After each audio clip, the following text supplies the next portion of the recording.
After seizing executive, legislative and judicial powers for himself under a dubious interpretation of Article 80 of the Constitution that the overwhelming majority of Tunisia's constitutional experts reject, Saied is embarking on a crackdown on those who oppose his coup. Saied has banned protests in Tunisia, he's banned gatherings of more than 3 people, he's used overwhelming force in order to arrest elected members of parliament, including storming into their homes and presenting these members of parliament, these elected members of parliament, before military courts, not civil courts. And while the original assumption may well be that Saied is only going after Ennahda, Yassin Al-Ayari, one of those who has been arrested, is not a member of Ennahda, voted against Rashid Al-Ghannouchi in a vote of no confidence earlier this year, but has been a vociferous opponent of Said's coup. Zaid Maher has been arrested and put before a military court. At the time of this recording, which is 2:50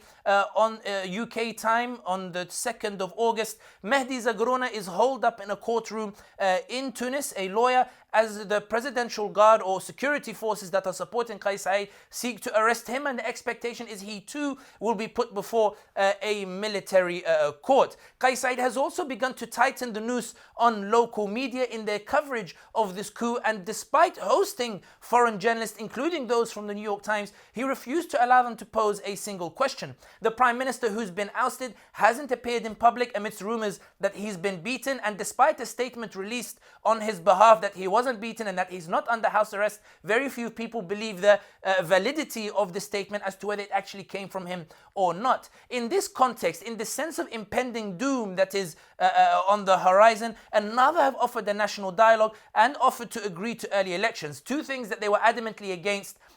prior to Saied launching his coup. Saied is not interested in national dialogue and he's not interested in early elections. Saied wants to destroy the institution that is the parliament. He rejects the parliamentary system and he wants a presidential system. Saied wants a new constitution that gives the executive authority to the president and allows the president to rule directly. And this is why Saied will agree to a national dialogue, not in order to find a solution within the current framework, but rather to steamroll a new constitution that gives him those powers. And Saudi Arabia and the UAE are ready to offer the financial package that he desperately needs in order to